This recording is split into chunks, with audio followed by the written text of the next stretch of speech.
Hello friends, आप सुन रहे हैं सिर्फ तुम एपिसोड 2। पिछले एपिसोड में हमने सुना डॉक्टर साहब घर का गुस्सा हॉस्पिटल में अपने कलीग और मरीजों पर उतार रहे हैं। अपने केबिन में बैठे गुस्से में 4 कप चाय पी चुके हैं। 5वां कप उनके पीयू ने लाने के लिए पूछा। उसने पूछा, कितना टाइम हुआ है? सर, 7 बज गए हैं और कोई केस नया भी नहीं आया है। वैसे तो आपकी शिफ्ट 2 घंटे पहले ही खत्म हो गई थी। अब धीरज को समझ आया उसके सिर में होने वाले दर्द के कारण वो बिना मतलब चाय पे चाय पिए जा रहा था। उसने अटेंडेंस रजिस्टर पर अपने सिग्नेचर किए और अपने कपिल दोस्त डॉक्टर को हाय बोलकर बुलेट पर चल दिया। इधर माँ घड़ी के साथ गेट को बार बार घूर रही थी। क्यों परेशान हो रही हो राधिका? तुम जानती हो ना वो डॉक्टर है, कोई इमरजेंसी केस में फंस गया होगा। अभी बात चल ही रही थी कि बुलेट की आवाज़ सुनाई दी और राधिका जी भाग कर गेट के पास गई। जैसे ही बीना के कानों में बुलेट की आवाज़ पड़ी, उसके हाथ से वो बर्तन छूट गया जो वो डिनर बनाने के लिए काम में ले रही थी। इतनी देर क्यों हो गई? माँ ने पूछा। वो एक इमरजेंसी केस आ गई थी माँ। अब हाय, चाय पी लो, ठंडी हो जाएगी। पापा जी ने पूछ लिया। नहीं पापा, आज बहुत पी ली है, मैं पानी पीऊंगा, और वो भी खुद से लेकर। इतना कहते हुए धीरज किचन की तरफ बढ़ गया। वहाँ बीना पहले से थी। वो उल्टे पाँव लौट आया। माँ, वो पीजी वहाँ क्या कर रही है? बेटा, बीना नाम है उसका, क्या पीजी पीजी लगा रखे हैं? राधिका जी ने कहा। डिनर में मेरी मदद कर रही है और क्या? वो बीना की तरफ देख कर बोला। वाह, सब पर जादू कर रखा है, पर ध्यान रखना मेरे ऊपर ये जादू नहीं चलेगा। मैं घर वालों की तरह बेवकूफ नहीं हूँ जो तुम्हारी लच्छेदार बातों में आ जाऊँ। मुझसे 2 फीट की दूरी पर रहना था। इतना कहिए कि धमकाकर धीरू जी पानी लेकर दंदनाते हुए अपने कमरे में चले गए और पीछे छोड़ गए बीना की आंखों में मोटे मोटे आंसू। बीना भी अपने कमरे में चली गई। देख रहे हैं आप लोग, अभी एक दिन भी नहीं हुए और उला दिया हमारी हीरोइन को। जिंदगी में कुछ लोग ऐसे भी होते हैं जो ये जानने में वक्त लगा देते हैं उन्हें चाहिए क्या। दिल में कुछ और, दिमाग में कुछ और, जुबान पर कुछ और। Totally confuse person. यही हाल फिलहाल डॉक्टर साहब का था। बिना जैसे ही कमरे में गई, धीरू किचन से अपना खाना लेकर डाइनिंग टेबल पर खाने लगा। वाह, मैडम जी को खाना बनाने भी आता है, वो भी इतना यम्मी। धीरज के जाने के बाद सभी खाना खाए। बीना चुपचाप खा रही थी। माहौल को हल्का बनाने के लिए नंद किशोर जी ने कृपा को फोन लगा दिया। कृपा ने कहा वो सुबह 10 बजे तक घर आ जाएगी। तुम्हारे लिए घर पर एक सरप्राइज है, नंद किशोर जी ने कहा। बीना मन ही मन सोचने लगी, अगर वो कृपा को भी पसंद नहीं आए तो? तभी दादी ने कहा, बिल्कुल तुम्हारी तरह प्यारी है, उसे तुम बहुत पसंद आओगी। सभी खाकर चले गए, पर डॉक्टर साहब बीना को ही देख रहे थे। कुछ समय बाद वो भी सोने चले गए। एक अजीब सी फीलिंग और कुछ बेचैनी सा महसूस हो रही थी उन्हें, जैसे क्यों डांटा मैंने उसे। सोचते हुए सो गए। सुबह में बीना चाय बनाने चली, तभी राधिका जी ने कहा, तुम क्यों बना रही हो? मैं बनाती हूँ। आपने मुझे अपना नहीं माना ना? अरे नहीं। अब राधिका जी अटकने लगी। राधिका, बनाने दो बच्ची को, तुम पोहा बना लो, दादी ने कहा। ये सब आवाज धीरू जी सुन रहे थे। इस लड़की ने तो सब पर जादू कर दिया है। दोनों ने नाश्ता किया और तैयार होकर अपने अपने कमरे से बाहर आए। बीना को सीढ़ियों से उतरते देख डॉक्टर साहब की नजर उसी पर ठहर गई। येलो कलर के पटियाला सूट में उसका सांवला रंग और भी निखर रहा था। मैचिंग इयरिंग, हल्की पिंक लिपस्टिक, एक हाथ में घड़ी। बीना बहुत ही प्यारी लग रही थी, बिल्कुल परफेक्ट बायोलॉजी टीचर लग रही थी। जब उसे लगा कि धीरज उसे ही देख रहा है तो वो घबरा गई और नीचे गिरने लगी। थोड़ी देर बाद उसे एहसास हुआ कि वो गिरी नहीं है। डॉक्टर साहब ने उसे अपनी बाहों में थाम लिया था। उसके लंबे बालों का जोड़ा खुल गया था, दोनों उसी जुल्फों में उलझ गए। सही से चलना भी नहीं आता, स्कूल में कैसे पढ़ाती होगी तुम? बीना ने अपनी आंखें खोली, जो गिरते वक्त उसने डर से बंद कर ली थी। तभी अंदर से माँ पापा दोनों आ गए। अरे, तुम दोनों गए नहीं? दोनों ने एक साथ पूछ लिया। धीरू, बीना को भी बस स्टैंड छोड़ देना, नंद किशोर जी ने कहा। धीरू, बीना को भी बस स्टैंड छोड़ देना, राधिका जी ने कहा। नहीं आंटी जी, अभी 15 मिनट बाकी है, मैं चली जाऊंगी, इन्हें देर हो जाएगी। धीरू अपना चश्मा लगाते हुए कहा। अच्छा किया जो खुद ही मना कर दिया, मैं ले नहीं जाता तुम्हें। और बुलेट से फुर्र हो गए। दोनों को देखकर राधिका जी बोली, इन दोनों की खींचतान कब तक चलेगी? जितना लड़ेंगे एक दूसरे को जानेंगे, दादी ने कहा। और तीनों ही कुछ सोचकर मुस्कुरा दिए। 10:30 बजे तक कृपा भी आ गई। पापा के कंधों पर झूलते हुए पूछा, कहाँ है मेरा सरप्राइज? तेरा सरप्राइज कॉलेज गया है, नंद किशोर जी ने कहा। क्या बोला है? फोन पर तो ऐसे बता रहे थे जैसे न जाने कौन सा सरप्राइज रखा है, और अब कॉलेज गया है, कृपा ने मुंह बनाते हुए कहा। तुम्हें वो सरप्राइज बहुत पसंद आएगा, दादी ने कहा। अब तो सरप्राइज से मिलना ही पड़ेगा, सोचते हुए सोने चली गई।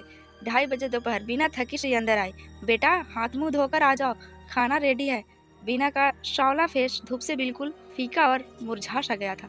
बीना टेबल पर आते ही बोली, आंटी जी, आप सब लोग मेरा वेट ना करें, मुझे तो रोज ही लेट हो जाया करेगा, मुझे अच्छा नहीं लगेगा।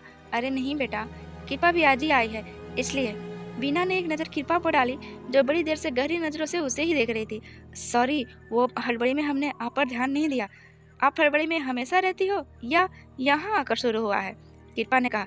अचानक बीना का हाथ रुक गया और वो राधिका जी को बेचारीपन से देखने लगी। क्यों परेशान कर रही हो, चलो चुपचाप खाना खाओ, राधिका जी ने कहा। खाना खाकर सब बतियाने लगे।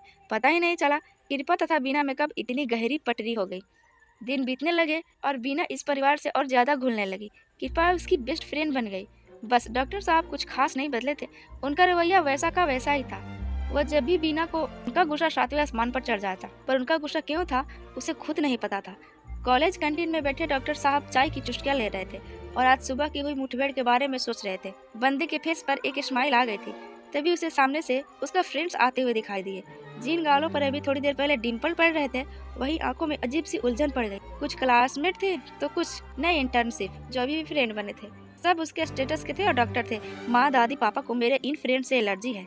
उन सबको वो मिडिल क्लास मैडम जी पसंद है। उसकी चालाकी किसी को नहीं दिख रही है। बिना कुछ सोचे समझे पीजी रख लिया।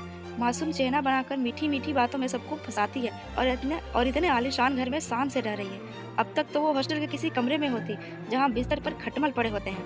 उसके दिमाग को ब्रेक तब लगा जब उसके सभी दोस्तों ने उसे चारों तरफ से घेरते हुए हाई फाई किया और चारों तरफ बैठ गए। कपिल ने कहा, क्यों भाई आजकल एंग्री यंग डॉक्टर बना क्यों घूम रहा है? Any problem? नहीं, कोई बात नहीं है। तो फिर केजीएमसी में कोई और धीरज होगा जिसके आज इतने चर्चे हो रहे हैं। तुम लोग बकवास बंद करो, मेरे सर में दर्द हो रहा है, धीरू ने खींचते हुए कहा। उस सर दर्द का कुछ नाम तो होगा ना? कशिश ने पूछी, जो कब से खामोश थी। बीना अचानक धीरज के मुंह से निकल गया। तो सर दर्द का नाम बीना है? कितना प्यारा नाम है।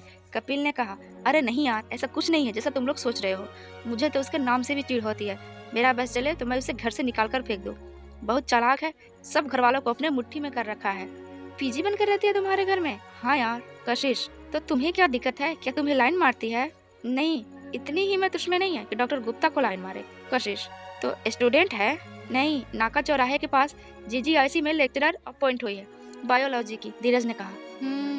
कपिल ने कहा, तब तो खूब जमेगी तेरी और उसकी।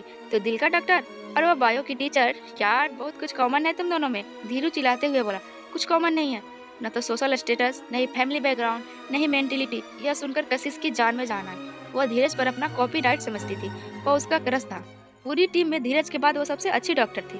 कभी कभार वह धीरज से कुछ पूछती और धीरज उसे फ्रेंड होने के नाते अच्छे से समझाता।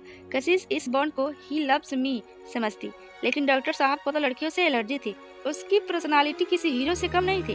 काले घुंघराले बाल, कभी क्लीन शेव तो कभी हल्का rough and tough look, 6 feet लंबाई, गोरा रंग, पहली नजर में कोई कह नहीं सकता। धीरू जी कार्डियोलॉजिस्ट हैं, अपनी सेहत के लिए घर में ही जिम बनाकर रखा था, जहां 1 घंटा रोज पसीना बहाते। बहुत ही जूनियर और सीनियर लेडीज डॉक्टर का धीरज पर क्रश था। वो ये बात अच्छे से जानते थे, पर उनके लिए ये कोई मायने नहीं रखता था। हालांकि जितनी बातें डॉक्टर साहब ने अपने दोस्तों को बताई थी बीना से छीनने की, वो भी इन सभी बातों से इत्तेफाक नहीं रखते थे, पर दोस्तों को कुछ तो बताना था। सही बात ये थी कि मेडिकल कॉलेज की सभी लड़कियां उसकी दीवानी थी। बाकी होने वाले ससुराल के लोग, सभी रिलेटिव्स अपना पागलपन दिखा चुके थे डॉक्टर साहब की शादी के लिए। वही बीना जो देखने में बहुत ज़्यादा खूबसूरत भी नहीं, छोटे शहर की एक सामान्य घर से रिश्ता रखने वाली लड़की ने उसे इग्नोर किया। यही बात धीरू जी के दिल के हजमे को बिगाड़ रही थी। उसके ये जताने पर भी कि वो बीना से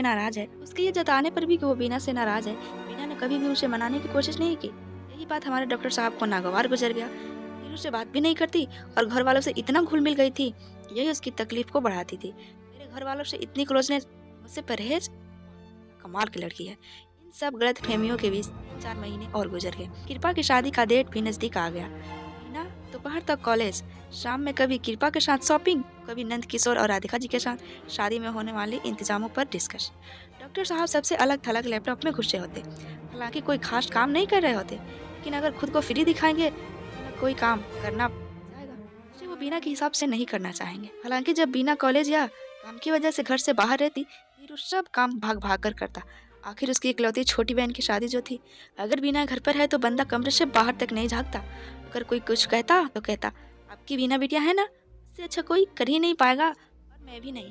हालांकि घर के सभी लोग दोनों के कोल्ड वॉर के बारे में सब जानते थे, दोनों को समझाने की कोशिश भी की। डॉक्टर साहब को कुछ सुनना ही नहीं था और बीना कहती, मुझे बात करने में कोई दिक्कत नहीं है, मुझसे बात करना ही नहीं चाहते, मैं क्या करूँ। इन सब में शादी की रस्में भी शुरू हो चुकी थी। एक दिन बीना जल्दी जल्दी कॉलेज से बाहर आ रही थी। वही फिजिक्स वाले सर जिससे पहले दिन ही भिड़ंत हो गई थी, अचानक सामने से आ गए। इतनी जल्दी में कहाँ जा रही है मैम? घर ही जाएंगे सर, बीना ने मुंह बनाते हुए कहा। 10 मिनट बात तो कर सकते हैं। रजत ने कहा। कर सकते हैं, करना जरूरी नहीं समझते, कहा। रजत ने भी ढिठाई से कहा, किसके साथ करती हैं? ये डॉक्टर से? अवाक रह गई। रजत से उसे ऐसी उम्मीद बिल्कुल भी नहीं थी। वो अपने सब्जेक्ट का माहिर टीचर था, इस वजह से सब उसकी बहुत रिस्पेक्ट करते थे और वो बिना के लिए ऐसी सोच रखता था। गुस्सा तो उसे बहुत आया। वो कुछ कहने ही वाली थी, सामने से पियोन आता दिखाई दिया। वो बीना के पास आकर खड़ा हो गया। मैम, कोई घर से कोई लेने आया है। ठीक है काका, आप चलिए, हम आते हैं। वो रजत को जलती हुई आंखों से देखते हुए चली गई। बीना ने देखा तो हैरान रह गई। उसे यकीन नहीं हुआ कि धीरू उसे लेने आया है। वो चुपचाप उसके पास आकर खड़ी हो गई। धीरू ने पूछा, इतनी गुस्से में क्यों हो? किससे लड़कर आ रही हो? मीठी मीठी बातें करना भूल जाती हो क्या? या फिर ये नौटंकी सिर्फ घर पर ही रहती है? चलो, माँ का फोन आया था। तुम्हें लेता हूँ, आओ। घर पर सब तुम्हारा वेट कर रहे हैं और वो महारानी तो तुम्हारे बिना हल्दी भी नहीं लगवाएगी। पता नहीं क्या जादू करती हो सब।